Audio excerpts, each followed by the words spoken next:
Hello students, तो जैसा कि आप लोगों को पता है कि ये 45 डेज का एएलपी एंड टेक्नीशियन स्टूडेंट्स के लिए महासंग्राम चल रहा है, जिसमें हम टोटल 15 टारगेट्स करा रहे हैं और उसमें से हम 3 टारगेट्स को अचीव कर चुके हैं, जिसके अंदर हमने एएलपी टेक्नीशियन का 20% सिलेबस सिर्फ और सिर्फ 3 टारगेट्स में निपटा दिया है। आज है हमारा टारगेट डे 4 और हम बेहतरीन तरीके से आप लोगों के टारगेट्स को अचीव करा रहे हैं। और अगर किसी को विश्वास ना हो तो गाइज आप इस टारगेट के अंदर देख लीजिएगा, आपको पता चल जाएगा कि किस तरीके से कितना ज्यादा सिलेबस निपट चुका है। इस टारगेट के बाद क्लास 9th एनसीईआरटी की टोटल फिजिक्स और टोटल बायो इसके अंदर कंप्लीट हो जाएगी। अब आपको 9th एनसीईआरटी से फिजिक्स करने की जरूरत नहीं है, क्योंकि यहां से पूरी की पूरी एनसीईआरटी की ही फिजिक्स और बायो हम लोगों ने कंप्लीट कर ली है। लेकिन एक तबका इस तरीके का है स्टूडेंट्स का, जो ये कह रहा है कि भैया मेरा टारगेट अचीव नहीं हो पाता है, कुछ ना कुछ बच जाता है। और एक कहावत आप लोगों ने सुनी होगी कि खाना अक्सर उन्हीं की थालियों से बचता है जिनके पेट भरे होते हैं। क्योंकि जिस इंसान के पेट में भूख लगी हो, जिस इंसान के पेट में आग लगी हो भूख की, उस इंसान की थाली में तो कुछ बच ही नहीं सकता, क्योंकि कितना भी बेकार खाना हो पहले उसके लिए पेट भरना जरूरी होता है, इसलिए वो अपने पेट को भरने की कोशिश करता है। ठीक इसी तरीके से इंसान के अंदर एक आग लगती है सिलेक्शन की, एक भूख होती है सिलेक्शन की। और जिस बच्चे के अंदर ये आग लग गई, जिस बच्चे को ये भूख लगना शुरू हो गई, वो बच्चा जब तक उसका टारगेट अचीव नहीं हो जाता है वो सोता नहीं है। उसके हमेशा दिमाग में एक ही चीज रहती है कि यार मेरे को अगर सिलेक्शन लेना है, क्योंकि उसके अंदर एक आग लगी हुई है और वो तभी मिटेगी जब उसे वो मिल जाएगा। इसलिए वो दिन रात एक कर देता है। उनके पास बहाने नहीं होते हैं। आप लोगों के पास इतने बहाने होते हैं कि आज उसकी शादी है तो नहीं पढ़ूंगा, आज मेरे को गर्लफ्रेंड ने कुछ कह दिया है तो नहीं पढ़ूंगा, आज करवा चौथ है तो नहीं पढ़ूंगा, कल को दिवाली है तो नहीं पढ़ूंगा। और मैं आप लोगों को बता दूं, हम बेरोजगारों की दिवाली, करवा चौथ, सारे फेस्टिवल तभी माने जाते हैं जब हम लोगों के पास रोजगार होता है। आप बताइए ना, जब आपके पास पैसा ही नहीं होगा आप कौन से फेस्टिवल को किस तरीके से एंजॉय कर पाएंगे। अरे रक्षाबंधन पे देने के लिए भी सिस्टर को कुछ ना कुछ तो चाहिए होता है ना। अगर आप खाली हाथ बैठेंगे तो आपकी सिस्टर भी आपसे नाराज होकर चली जाएगी। इसलिए आप ध्यान रखिए कि आपका सबसे बड़ा फेस्टिवल आपका सिलेक्शन है। जिस दिन आपका सिलेक्शन हो जाएगा उस दिन सारे फेस्टिवल एक साथ मिलकर हम लोग मनाएंगे। इसलिए आप इस चीज का ध्यान रखिए, अपने अंदर एक आग जलाइए। जो सिलेक्शन की भूख होगी वो आप लोगों के अंदर होनी चाहिए। अगर आपके अंदर सिलेक्शन की भूख नहीं है ना, तो इस टाइम में जितना मतलब गला काट प्रतियोगिता है, और इस प्रतियोगिता को फाइट करने के लिए निश्चित तौर से आपके अंदर एक आग लगी होनी चाहिए, और वही आग आपको सिलेक्शन तक पहुंचाएगी। अगर आप उस तरीके के स्टूडेंट हैं कि आज पंखा नहीं चल रहा है इसलिए नहीं पढ़ूंगा, आज नींद आ रही है मैं इसलिए नहीं पढ़ूंगा, कल को मामा के बेटे के घर जाना है इसलिए नहीं पढ़ूंगा, अगर आप यही करते रहे ना तो आप समझ लीजिए जिस तरीके से आप बहाने बना रहे हो ना, सिलेक्शन आपसे उतना ही दूर चला जाएगा। क्योंकि ये कंपटीशन का जमाना है यार। आप लोग अगर शिद्दत के साथ नहीं पढ़ रहे हो तो आप ये मत सोचिए कि दूसरा इंसान नहीं पढ़ रहा है। अरे आप नहीं पढ़ रहे हो तो आपका भाई दूसरा पढ़ रहा होगा, और वो भी इतने अच्छे से पढ़ रहा होगा। जो ये सेक्रीफाइस आप कर नहीं रहे हो ना, इससे ज्यादा सेक्रीफाइस करने के लिए वो बैठा है कि बस उसको सिलेक्शन मिल जाए। वो किसी की नजर, वो किसी के तरफ देखना भी नहीं चाहता है, वो बस ये चाहता है कि मेरे को सिलेक्शन मिल जाए, क्योंकि वो आपसे ज्यादा ठोकरे खा के बैठा है। उसने देखा है कि कोई साथ नहीं देता है जरूरत पड़ने पे। सिर्फ और सिर्फ जो आप हो, आपकी पोजीशन के हिसाब से ही आपको दूसरे लोग आंकते हैं। और तो और मैं आप लोगों को बता दूं, अगर इस टाइम पे आप लोग हॉस्पिटल चले जाएं, आपको पैसे की जरूरत पड़ जाए तो कोई पैसा देने नहीं आएगा। और जिस दिन आपकी नौकरी लग जाएगी उस दिन आप किसी अनजान से भी कहोगे ना कि भैया यार मैं ऐसे ऐसे रेलवे में जॉब करता हूं, मेरे पास पैसे नहीं है, 100 रुपए दे दो मैं तुम्हें लौटा दूंगा, कोई भी इंसान दे देगा। अरे रिश्तेदार खुद से पैसा देना स्टार्ट कर देते हैं, अरे बेटे की शादी है, लो चलो कोई बात नहीं है, हमें बाद में लौटा देना, क्योंकि उनको पता है कि तुम्हारी औकात है, तुम लौटा दोगे। लेकिन उनको अभी पता है कि तुम्हारी औकात नहीं है, तुम पैसा मांगोगे तो वो नहीं देंगे तुम्हें। इस चीज को ध्यान रखिएगा। और अभी आप लोगों को इस चीज की वैल्यू समझ नहीं आती है। मैं बता रहा हूं, ये मोटिवेट मैं सिर्फ इसलिए कहता हूं कि आप लोग पढ़ें पढ़ें पढ़ें।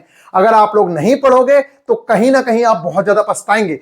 ये टारगेट्स चल रहे हैं बेहतरीन तरीके से और हम लोग अचीव करवा रहे हैं। आप लोगों का कर्तव्य बनता है कि आप अपने टारगेट्स को अचीव करें। सबसे बड़ी गलती तो बेटा आप लोगों ने ये की है कि आप लोगों ने बहुत लेट से इस चीज को ज्वाइन किया है। दूसरी चीज, लेट होने के बावजूद भी आप लोग अभी मेहनत नहीं करना चाहते हो। अच्छा आप सोचिए, क्या आपको लगता है कि मैंने ये अब से स्टार्ट किया है? अरे इससे 3-4 महीने पहले क्रैश कोर्स ही निपटाया है, जो सिर्फ 45 दिन का था, लेकिन मैंने उसको 120 दिन चलाया है। 120 दिन। जो चीज 45 दिन में आप कर रहे हो वो चीज उन्होंने 120 दिन में की है, तो कितने आराम से की होगी सोच के देखिए। और इससे पहले जो बैच थे वो 6 महीने 8 महीने तक चले हैं। तो कितने आराम से उनके सिलेबस निपटे होंगे। तो कहीं ना कहीं गलती आप लोगों की भी है, लेकिन उस गलती को सुधारने का ये चांस है। आप पढ़िए, जो लोग टारगेट्स अचीव कर रहे हैं उनको बेहतरीन रिजल्ट्स मिल रहे हैं। और मैं आप लोगों को बता दूं, अब तक जो आप लोगों ने चीजें देखी थी वो एक अलग लेवल की थी। इस हफ्ते मैं आपको मार्क्स इंप्रूवमेंट की वीडियोस दूंगा, उन वीडियोस को आप लोग देखिएगा। मैंने खुद जानबूझ के इस वाले हफ्ते में, जो पिछला हफ्ता बीता है, मैंने खुद जानबूझ के आपको वीडियो नहीं दी, जिससे कि आप लोगों ने अब कम से कम 2-3 टेस्ट तो अपनी टेक्स्ट बुक पे लगा लिए होंगे और 2-3 टेस्ट आपने हमारे यहां लगा लिए होंगे। आपके मार्क्स का लेवल आपको पता चल गया है 6-7 टेस्टों से।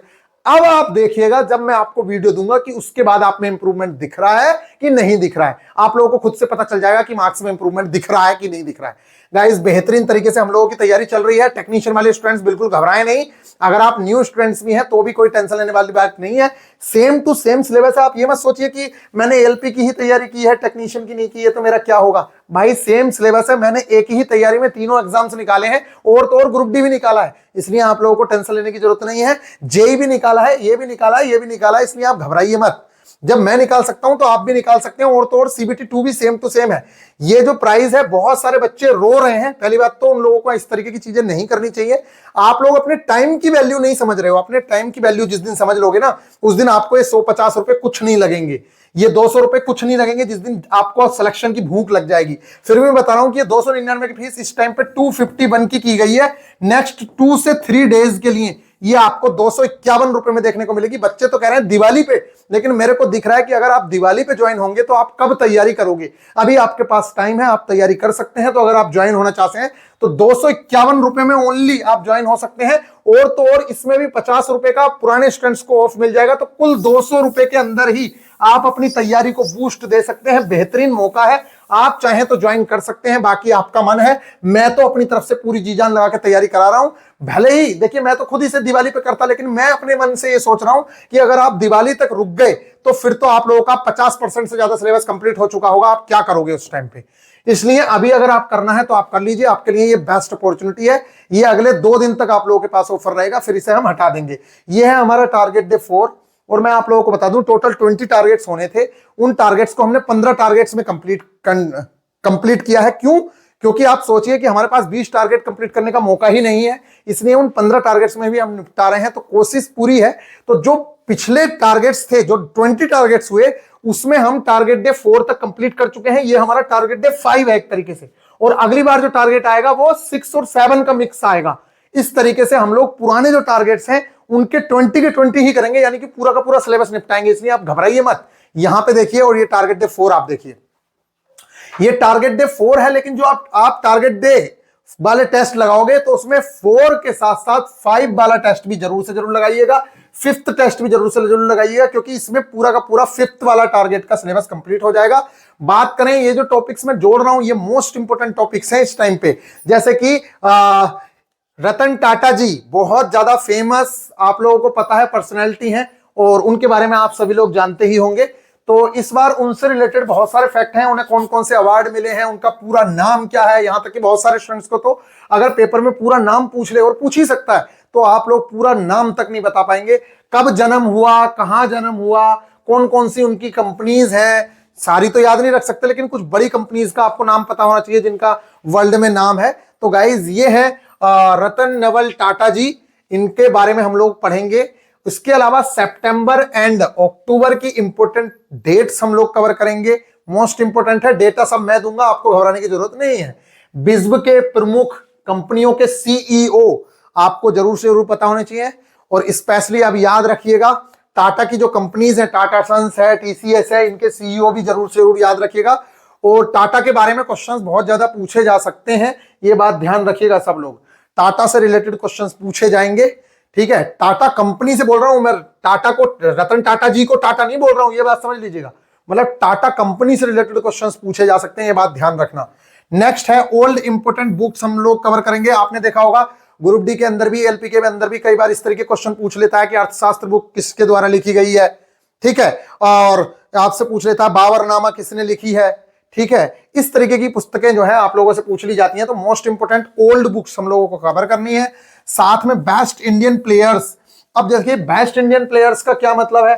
तो कोई भी खिलाड़ी, आज मैं आप लोगों को सही सही बता दूं जो आपके एग्जाम में आने वाला है। वैसे तो बेस्ट इंडियन प्लेयर आप लोगों को पता ही है, लेकिन कोई भी खिलाड़ी जिसने ओलंपिक के अंदर अच्छा परफॉर्म किया है, चाहे उसने कोई भी मेडल जीता हो, कॉपर कह रहा हूं, चाहे ब्रॉन्ज मेडल जीता हो, चाहे आपने सिल्वर मेडल जीता हो, चाहे गोल्ड मेडल जीता हो, चाहे वो पैरा ओलंपिक में ही क्यों ना जीता हो, आपको इन सारे खिलाड़ियों के खेल कि ये किस खेल से संबंधित है और उस खिलाड़ी का नाम ये जरूर से जरूर पता होना चाहिए। आपको पूछ लेता है कि जैसे देवेंद्र झांझरिया किस खेल से संबंधित है, नीरज चोपड़ा किस खेल से संबंधित है। नीरज चोपड़ा तो बहुत फेमस पर्सनैलिटी है, उनके बारे में तो बहुत सारी चीजें पूछी जा सकती हैं आप लोगों से।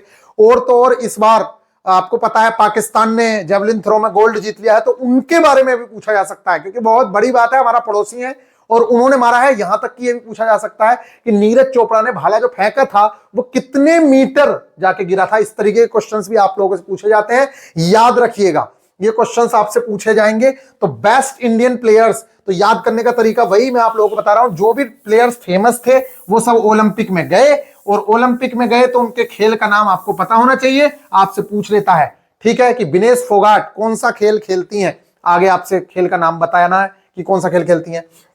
इसके अलावा नेशनल फिल्म अवार्ड की घोषणा हुई है, और ये जो दिए जा चुके हैं बहुत इंपॉर्टेंट अवार्ड होता है। तो देखिए, फिल्मों के अवार्ड याद करने की तो सबसे अच्छी ट्रिक मैं बता देता हूं। सबसे पहले आप लोगों को क्या करना है, देखिए मैं तुम्हें थोड़ा सा बताता हूं, इस तरीके से चीजें हम लोग जैसे याद करते थे वो मैं बता रहा हूं, ठीक है। सबसे पहले नंबर पे यहां से, वैसे तो ये अलग है लेकिन फिर भी जो सबसे ज्यादा चीजें पूछी जाती हैं वो यही पूछी जाती हैं, ये याद रखना। यहां पे इस तरीके से आप लोगों को कर लेना है, यहां पे सबसे पहले नंबर पे लिख लेना है, देखिए इस तरीके से, ठीक है। यहां पे देखिए 2 अवार्ड तो आपको पता ही है, जो ऑस्कर अवार्ड होते हैं, वो लोग तो ग्रैमी अवार्ड होते हैं, वो तो होते हैं इंटरनेशनल लेवल पे, उनको तो अलग रख लीजिए, वो तो मोस्ट इंपोर्टेंट है ही। साथ में ये जो हमारे यहां होते हैं, जैसे कि आप लोगों ने पता है नेशनल फिल्म अवार्ड हो गया, ठीक है, 2024, आईफा अवार्ड हो गया, ठीक है। इस तरीके से तुम अवार्ड लिख लो यहां, ठीक है, आईफा अवार्ड हो गया। ये 2-3 अवार्ड जो मोस्ट इंपोर्टेंट है, यहां पे ऐसे लिख लीजिए। फिर यहां पे लिख दीजिए बेस्ट एक्टर, ठीक है, बेस्ट एक्टर। इसके बाद सारी फिल्मों के एक जगह बेस्ट एक्टर ऐसे, ठीक। फिर यहां बेस्ट एक्ट्रेस, ठीक। फिर यहां पे बेस्ट फिल्म, सबसे पहले नंबर पर चाहे बेस्ट फिल्म लिख लो, कोई दिक्कत नहीं है, यहां पे सबसे पहले नंबर पर बेस्ट फिल्म ही लिख लो, बेस्ट फिल्म। यहां पे नेशनल अवार्ड में किसको बेस्ट फिल्म का अवार्ड दिया गया है उसको यहां लिख दो, और आईफा अवार्ड में किसको बेस्ट फिल्म माना गया उसको यहां लिख दो। इस तरीके से जब आप कंपेयर करके याद करते हैं तो आपको सारी की सारी चीजें याद हो जाती हैं। अगर आप अलग अलग याद करेंगे तो आपको एक भी चीज याद नहीं होगी। इसी तरीके से बेस्ट एक्ट्रेस है तो आपको पता रहेगा कि नेशनल फिल्म अवार्ड में तो इसको मिला है, लेकिन आईफा में इसको मिला है। अगर कॉमन होगा तो भी आपको दिख जाएगा कि यार ये तो सब कॉमन ही है, इसी फिल्म को नेशनल मिला है, इसी को आईफा मिला है, इसी को ये मिला है, तो आपको सारी की सारी अवार्ड एक ही जगह दिख जाएंगे। तो 4 चीजें आपको जरूर से पता होना चाहिए, एक तो best film, best actor, best actress, best director. ये बहुत ज्यादा इंपॉर्टेंट चीजें हैं, बहुत ज्यादा, ये आप लोगों से पूछी जाती हैं। बाकी ऑस्कर अवार्ड भी मोस्ट इंपॉर्टेंट है, लेकिन ये ही 4 चीजें सबसे ज्यादा इंपॉर्टेंट होती हैं, best film, best actor, best actress, best director. ये आप लोगों को जरूर से जरूर पता होनी चाहिए। तो आई होप कि आप लोगों को पता चल गया होगा।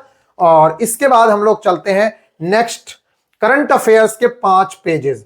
देखिए मैं मार्क करके आप लोगों को प्रोवाइड करवाऊंगा, पैसे तो मैं पूरी बुक भी करवाने वाला हूं, लेकिन तब तक आप लोग देखिए एक साथ तो कोई भी नहीं, देखिए एक साथ आपको मैं खाने के लिए दे दूं 15 रोटी तो आप खा नहीं सकते।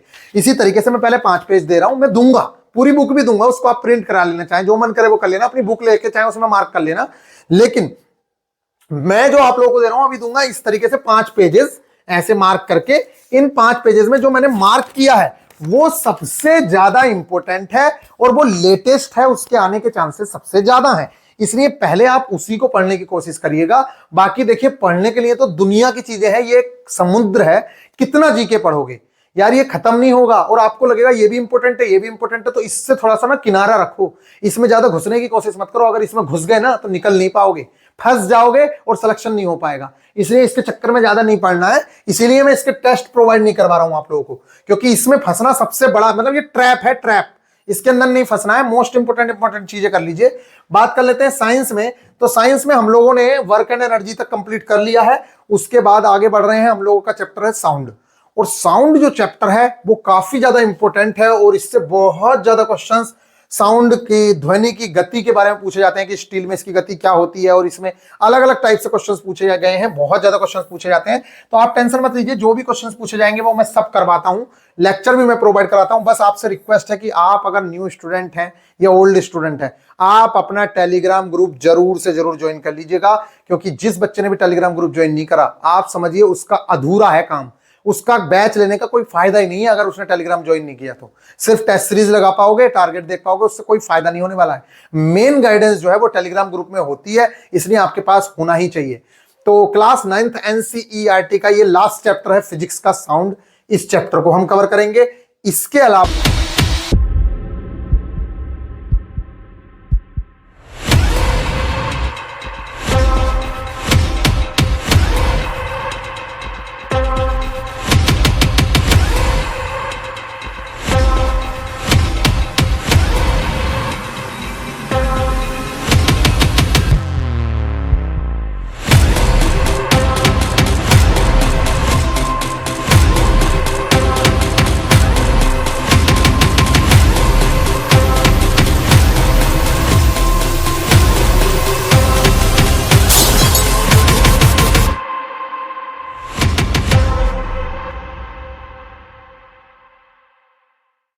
आप लोगों ने सबसे पहले नंबर पे cell, fundamental unit of life, cell complete किया, दूसरे नंबर पे टिश्यू किया, और इस बार हम लोग कंप्लीट करने वाले हैं जीवों में विविधता, डाइवर्सिटी इन ऑर्गेनिज्म।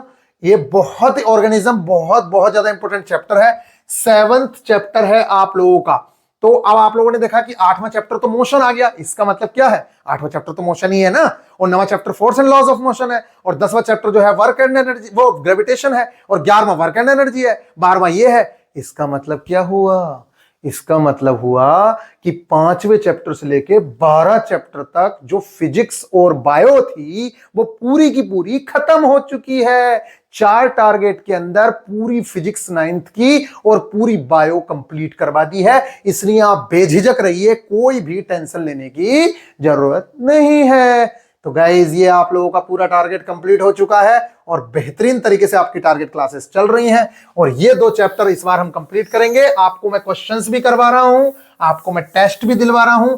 जो चैप्टर्स कंप्लीट होते जाएं उन टेस्टों के चैप्टर वाइज टेस्ट जरूर से जरूर लगाते रहना। अच्छा, बच्चे कह रहे हैं कि भैया चैप्टर टेस्ट में सॉल्यूशन बहुत ज्यादा है। भैया वो सॉल्यूशन इसलिए भरे गए हैं कि जब आप आराम से टेस्ट लगा के एनालाइज करते हो तो आपको कुछ करने की जरूरत नहीं है, लेकिन इस टाइम पे क्योंकि आपको बहुत जल्दी है, इसलिए आप ज्यादा डेप्थ में सॉल्यूशन मत पढ़ो, आप सिर्फ जो काम का सॉल्यूशन उसको पढ़ो, बात खत्म हो गई। ज्यादा पढ़ने की जरूरत नहीं है, लेकिन वो बनवाए उस लेवल से हैं कि एक बार बच्चा टेस्ट लगाए, एनालाइज करे, तो उसको सारे के सारे क्वेश्चंस क्लियर हो जाएंगे।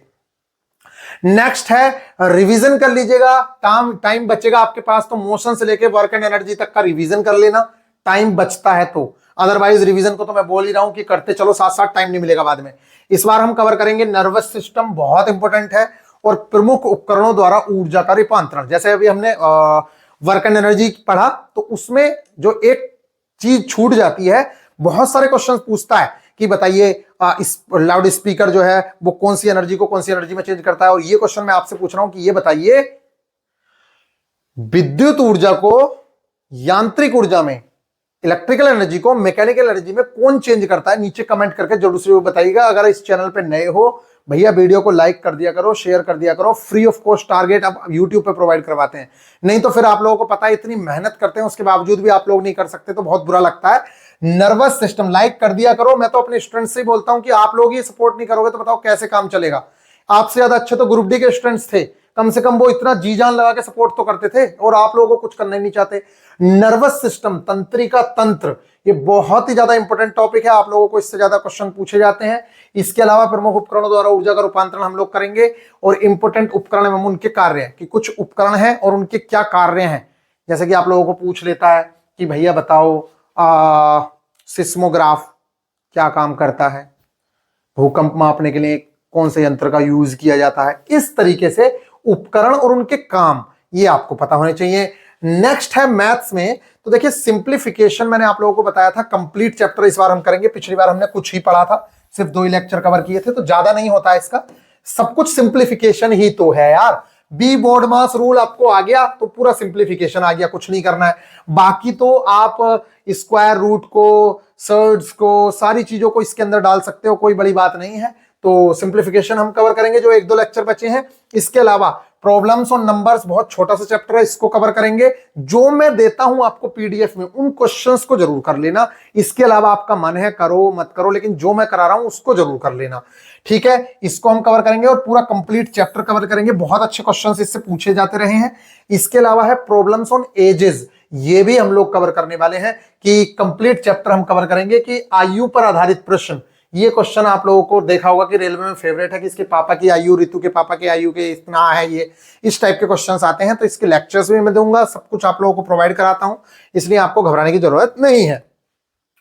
और तो और इस बार एक मोस्ट इंपोर्टेंट टॉपिक आ चुका है, वो है countings of figure. Countings of figure, इसके अंदर हम कवर करेंगे lines complete chapter, countings of figures या फिर काउंटिंग्स ऑफ लाइन। इसके अंदर फिगर्स में हम ट्राइंगल भी कवर करेंगे, स्क्वायर भी कवर करेंगे, रेक्टेंगल भी कवर करेंगे, सब कुछ कवर करेंगे। तो गाइज पूरे विद प्रीवियस ईयर इस चीज को कंप्लीट करना है। तो इस बार आपका जो टारगेट है वो सिंपल है, पहले की तरह नहीं है बहुत ज्यादा डिफिकल्ट। इस बार हमारा टारगेट जो है वो बहुत सिंपल है, तो इस टारगेट को हम बड़ी ही आसानी से कवर कर लेंगे। नेक्स्ट टारगेट जो आप लोगों को मिलेगा वो मिलेगा ट्यूसडे के दिन। किस दिन? ट्यूसडे के दिन। इसलिए आप इस चीज को निपटाइए बेहतरीन तरीके से। मिलते हैं नेक्स्ट टारगेट के साथ, लेकिन जो भी स्टूडेंट्स न्यू हो या ओल्ड हो, सबसे मेरी हाथ जोड़ के विनती है, भैया अगर आप कोर्स के अंदर हो तो प्लीज आप टेलीग्राम ग्रुप ज्वाइन जरूर से जरूर कर लीजिएगा। और अगर आप बैच में एनरोल होना चाहते हैं तो हम बेहतरीन तरीके से आप लोगों की तैयारी करा रहे हैं। इस टाइम पे आप 251 में भी एनरोल कर सकते हैं। देखिए आप लोग ही बोल रहे थे तब मैंने ये कर दिया, अदरवाइज मुझे तो एक रत्ती जरूरत नहीं है ऐसे स्टूडेंट की जो स्टूडेंट अपना टाइम बर्बाद कर रहा है सिर्फ 40-50 रुपए के चक्कर में। मतलब कितनी गलत बात है ये। तो गाइज आई होप कि आप लोगों को ये बात समझ आई होगी। तो गाइज बेहतरीन तरीके से आप लोग अपनी तैयारी में जुटे रहिए। एक बार सीबीटी 1 क्लियर होगा और फिर उसके बाद सीबीटी 2 में घुस जाएंगे। बड़ी ही आसानी से आप लोग सीबीटी 2 की भी तैयारी कर पाएंगे, क्योंकि मैक्सिमम सिलेबस तो सेम टू सेम है, ये आपको दिख ही रहा होगा। बात कर लेते हैं यहाँ पे तीनों एग्जाम्स, देख लीजिए आप, कोई दिक्कत वाली बात नहीं है। तो ये सारी की सारी चीजें थी। तो टारगेट डे के लिए रेडी रहिए। और बाकी जो लोग टारगेट पूरा कर रहे हैं उनको पता है कि उनको क्या मिल रहा है, उनको होश नहीं मिलता है। जो स्टूडेंट टारगेट अचीव कर रहा है उसके पास टाइम ही नहीं है। वो तो बिल्कुल भी, मतलब अगर कोई बच्चा दिल से टारगेट फॉलो कर रहा है ना, मैं कह रहा हूं उससे अगर तुम ये कहोगे ना कि भाई थोड़ी देर घूमने चल रहे, तो वो कहेगा मेरे पास टाइम नहीं, मुझे टारगेट अचीव करना है। मतलब ऑटोमेटिकली बच्चा 8 से 10 घंटे पढ़ रहा है मेरे बिना कहे। तो गाइज आपको उतना जरूर करना है। भैया मैं बार बार रिक्वेस्ट कर रहा हूं, ये है वीआईपी गुरुजी एप्लीकेशन, ठीक है। ये अभी लैपटॉप में भी आ चुकी है, ठीक है। मैंने नीचे लिंक दे दूंगा, देख लीजिएगा। ये देखो न्यू वीकली टेस्ट ये चल रहे हैं, यहाँ पे टेस्ट हैं, लेकिन प्लीज ये जो टेलीग्राम ग्रुप है इसको जरूर ज्वाइन कर लेना। सब कुछ इसी के अंदर है, मेरी जो पूरी गाइडेंस रहती है वो इसी के अंदर रहती है। यहाँ पे तो आप लोगों को टेस्ट सीरीज और टारगेट्स, पीडीएफ, वो सब चीजें मिलती हैं। ये सारे के सारे चैप्टर वाइज टेस्ट भी अपलोड हो रहे हैं। यहाँ पे देख लीजिए एनसीईआरटी के भी सारे टेस्ट हैं। तो गाइज इनको जरूर से जरूर लगाइएगा। तो आई होप कि आप लोगों को ये बात समझ आ गई होगी। तो मिलेंगे नेक्स्ट वीडियो में, ख्याल रखिएगा, टेक केयर।